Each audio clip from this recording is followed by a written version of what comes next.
For a little bit more on this conversation, we are joined right now by David Owen. He is the Chief European Financial Economist at Jefferies International. He is joining us from London. David, thanks so much for joining us.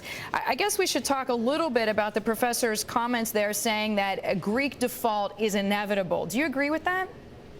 Well, it's not entirely inevitable. I think at the moment, Greece is simply too big to fail. If Greece goes now, which domino falls next? It's not just a problem of government bonds, but it's also a huge issue for the banking sector. In particular, an awful lot of banks around the Eurosystem and also outside it own Greek paper.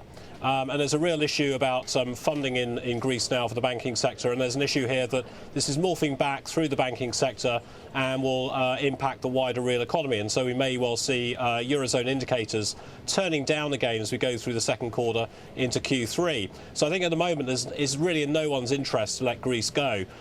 Next year, though, could be a very different story. If Greece hasn't really got to grips with its fundamental problems and the Eurozone economy at that point is stronger, then it may well be the case that the IMF and the rest of the Eurozone decides enough's enough, and Greece in particular reschedules its debt. Not defaults on its debt, but simply reschedules it. Yeah, that was also an idea, actually, that Feldstein floated as well. In other words, when it's time to pay, that Greece doesn't actually give investors cash. They just give it more debt and therefore sort of buy themselves more time.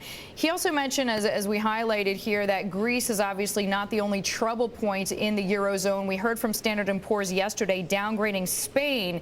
And we know that as far as debt to GDP ratios go, Spain has about half the problem statistically that Greece has. Was that, I don't know, a useless call by S&P in your view? Well, I mean, Spain has other issues. I mean, government debt to GDP in Spain is much lower. But if you look at the latest flow of funds data, the Spanish budget deficit is running at almost 15% of GDP. And also, the private sector has a substantial sum of debt. If you look at the corporate sector, debt outstanding there is about 140% of Spanish GDP, which is the highest in the OECD. And households in Spain hold about 90% of their GDP in debt. So debt in Spain is very, very high. It's not a government problem at the moment, but it's more of a household and corporate problem in particular. David, if you had to rank sort of your worry list, I mean, is it Greece first, Portugal second, Spain third? I'm just throwing them out. What order would you put them in? Yes, but as I was describing, it's an issue for the wider Eurozone economy. If, for example, Greece was to default on its debt and not roll over the refinancing on May the 19th, which is due $8.5 billion, that would be a huge problem, not just for Greece and knocking through to countries like Portugal and Spain. It would be a huge problem for Germany and also for France. The banking sector at this point is hugely exposed to everything that's going on in these other economies. Well, oddly enough, Santander had great earnings today, but we know obviously that could change. I want to talk a little bit about the politics. You mentioned France and Germany. I mean, right now this seems to be about Germany sort of deciding when to put up the money, how to put up the money, and having to be dragged more or less and kicking and screaming to do so, at least so it seems. There's a political context here, is there not? There is indeed. I mean, there's elections in Germany on May the 9th, and I mean, let's not forget, I mean, handing monies over to Greece, I mean, they want to have conditions attached to this, which is, means that these things have to be thrashed out.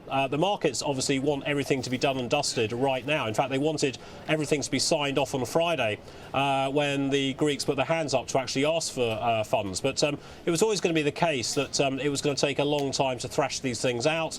And if they come to a decision next week ahead of those May the 9th elections in Germany, this could be a huge problem for the government there. So yeah, it's a problem.